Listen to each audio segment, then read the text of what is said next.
From owning more than 14.9% of the company's stock. Biotech entrepreneur Vivek Ramaswamy is author of the upcoming book, Nation of Victims, and he joins us now. Good morning, Vivek. Morning, Ainsley. Good morning. So, not going to take that seat on the board. So that means he can buy as many shares as he wants, right? Yeah, look, I have to say that I think he's going to be more effective at driving change off the board than on the board.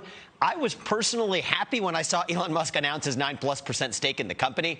I was a little disappointed when I saw them agree to give him one board seat, because I know how the managerial class plays this game. He's going to be one of 12 on the board, subject to constraints about what he can and can't say, what he can and can't do, how much more he can and cannot buy, up to 14% per the standstill agreement. I think he's going to be much more effective now as the top shareholder by far, driving change as a voice from the outside and potentially unconstrained with respect to how much he can actually buy. So I think this is actually a positive development. And the other thing I want to say, Ainsley, is over the last week, over the last few days, I've actually had an opportunity on unrelated matters to talk to some of the top venture capitalists in Silicon Valley. The topic of Elon Musk comes up.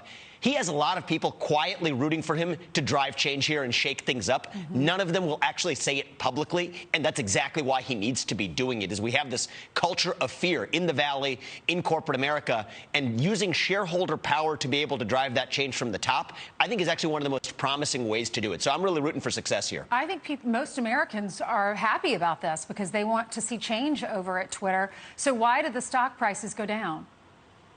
Well, look, the market does funny things, and you know, look, I'm not going to be a guru in giving you my interpretation, but I personally think that actually you could interpret it very differently than the market appears to be interpreting it right now, to say that he's actually going to be unconstrained in his ability to buy more shares, which would have been contractually restrained by if he had actually joined the board and signed the standstill agreement proposed by Twitter. So he's one of the few people on the planet who actually personally could buy this company.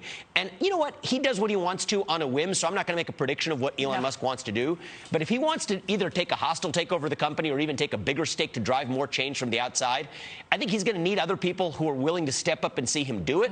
But at the end of the day, if a few other people step up and actually help him do it, I think this could actually be a more promising vehicle to drive change and even create more value by expanding the tent of people that Twitter actually serves. So I think this is going to be possibly a good move, both for free speech in our country, but also just for making Twitter a better and more valuable company. Well, because all the employees are working from home, he's suggesting that the headquarters in Silicon Valley become a homeless shelter. Open it up to the homeless, because California, you know, the governor said, come here if you're homeless. We want you.